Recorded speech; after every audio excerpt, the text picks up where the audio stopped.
It's 4:59 a.m. The city is still asleep. The streets are empty. The notifications haven't started yet. The world hasn't asked anything of you. But somewhere, right now, someone is lacing up their shoes. Someone is opening their laptop. Someone is making coffee. Not because they have to, because they decided to.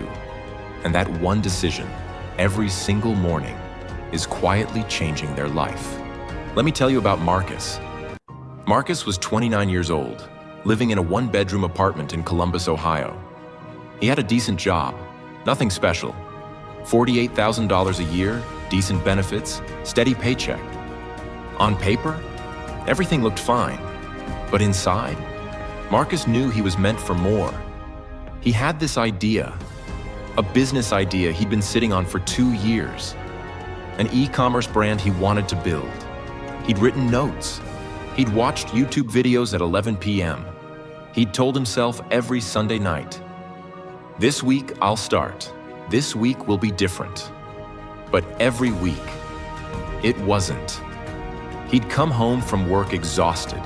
He'd scroll his phone for an hour, eat dinner, watch Netflix until midnight, sleep and repeat. Sound familiar? Here's what Marcus told me later, and this is the part that hit me like a truck. He said, "I wasn't lazy. I was just using all my energy for everyone else first. By the time I got to my dreams, there was nothing left." That sentence, right there, that's the truth most people never admit out loud.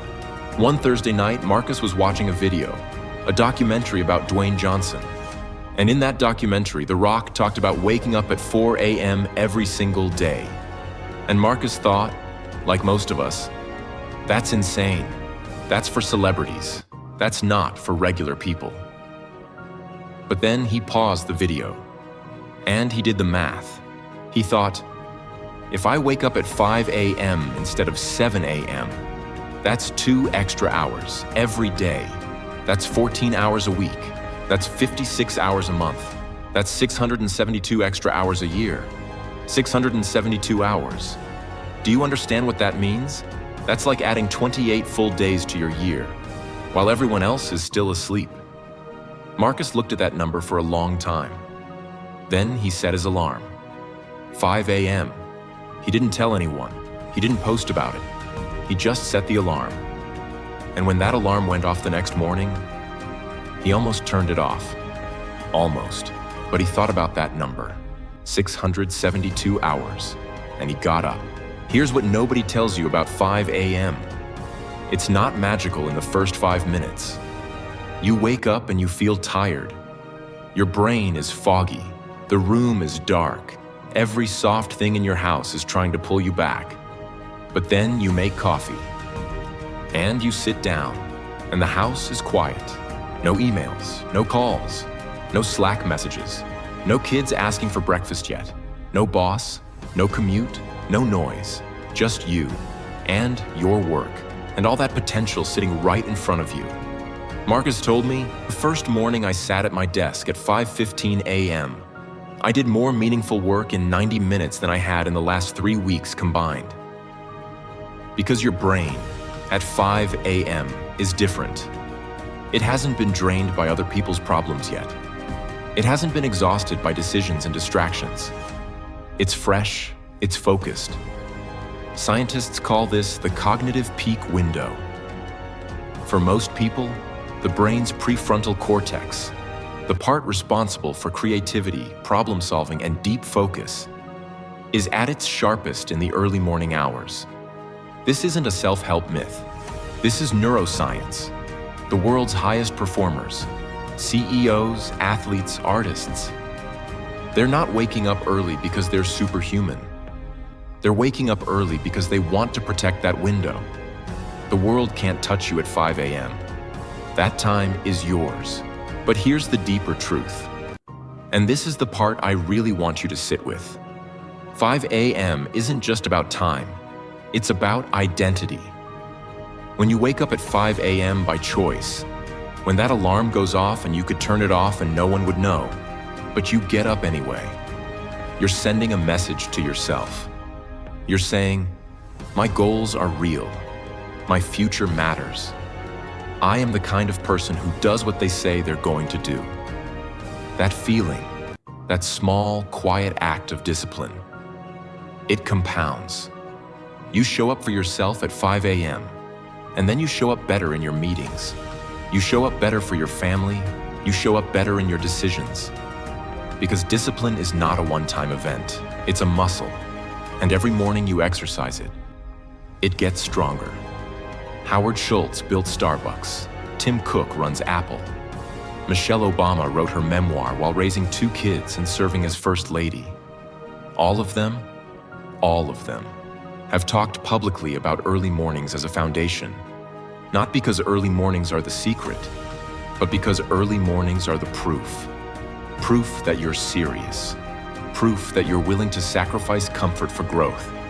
And the universe, or the market, or your boss, or your customers, they respond to that proof.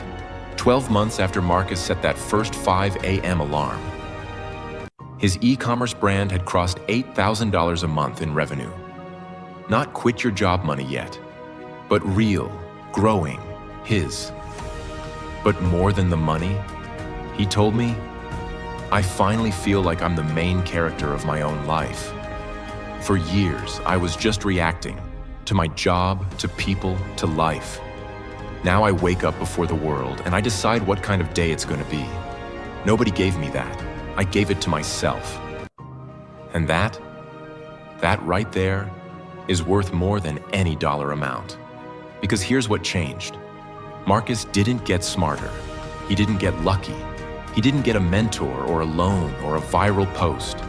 He just woke up 2 hours earlier, and he used those hours every single day, consistently, without applause, without an audience.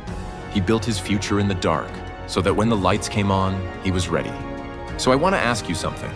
Right now, what is the thing you keep saying you'll do, but haven't started? The business, the book, the fitness, the course, the side hustle, the passion project, the version of you that you know is possible. What's stopping you? Time? You have 672 hours waiting for you. Energy? 5 a.m. gives you energy because it gives you momentum. Motivation? Motivation follows action, not the other way around. You don't wait until you feel ready. You act, and then you feel ready. So here's your challenge. Tomorrow morning, set your alarm for 5 a.m. Don't check your phone first. Make your coffee. Sit down. And work on the one thing that matters most to your future.